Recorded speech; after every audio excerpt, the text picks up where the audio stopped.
स्वारगेट बलात्कार प्रकरणातील आरोपी दत्ता गाडेला शोधण्यासाठी पुणे पोलिसांनी कंबर कसली आहे.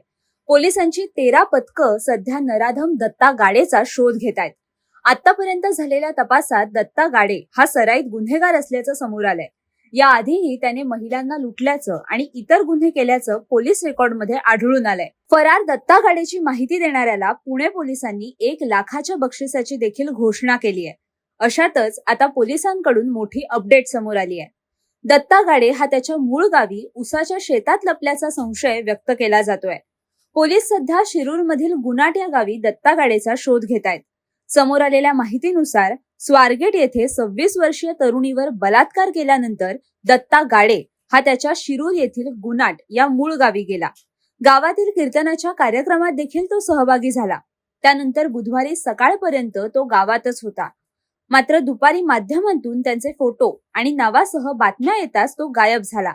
प्रत्यक्षदर्शींनी ही माहिती देताच पोलीस आता गावाच्या आजूबाजूच्या शेतामध्ये दत्ता गाडेचा शोध घेत आहेत. नराधम दत्ता हा उसाच्या शेतात लपल्याचा संशय व्यक्त केला जातोय. बुधवारी दुपारपासून दत्ताचा फोन देखील बंद आहे. पोलीस श्वान पथक आणि ड्रोनच्या सहाय्याने आरोपीचा शोध घेत आहेत. घटना घडून 48 तास झाले तरी आरोपी मोकाट असल्याने पोलिसांवरील दबाव वाढत चाललाय. त्यामुळे पोलीसही आता जीवाची बाजी लावून आरोपीचा शोध घेत असल्याचं पाहायला मिळतंय. कोण आहे दत्ता गाडे पाहूयात. आरोपी दत्तात्रय गाडे हा मूळचा शिरूरच्या गुनाट या गावचा रहिवासी आहे. त्याच्या घरची परिस्थिती बेताची आहे. आई वडील शेतकरी तर घरी पत्नी आणि लहान मुले असा संसार आहे. दत्ता गाडे हा गावात उनाडक्या करायचा. काही दिवसांपूर्वीच त्याने कर्ज काढून 4 चाकी विकत घेतली. या 4 चाकीमधून तो अहिल्यानगर ते पुणे असा प्रवाशांना घेऊन यायचा. याच प्रवासात तो एकट्या दुकट्या महिलांना लुटायचा. घरून जेवणाचा डबा घ्यायचा आहे किंवा जवळच्या मार्गाने जाऊ असं सांगून आडमार्गे निर्जन स्थळी घेऊन जायचा आणि चाकूचा धाक दाखवत त्यांच्या अंगावरील दागिने काढून घ्यायचा. एका महिलेच्या सतर्कतेमुळे त्याला पुणे स्थानिक गुन्हे शाखेच्या पोलिसांनी अटक केली होती. त्यावेळी 6 गुन्हे उघडकीस आले तर त्याच्याकडे सुमारे 12 तोळे सोने सापडले. शिरूर पोलिसांनी दिलेल्या माहितीनुसार 2020 मध्ये शिरूर जवळील करडे घाटात दत्तात्रय गाडेने लूटमार केली होती. त्या प्रकरणी त्याच्यावर जबरी लूट आणि दरोड्याचा गुन्हा दाखल झाला होता.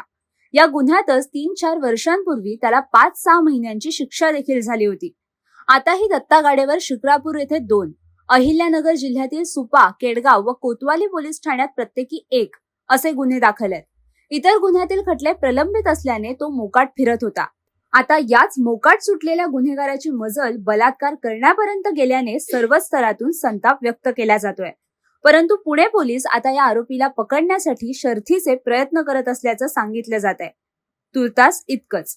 या प्रकरणातील आणखी घडामोडी जाणून घेण्यासाठी माय महानगर लाईव्ह चॅनलला सबस्क्राईब करा आणि बेल आयकॉन प्रेस करायला विसरू नका.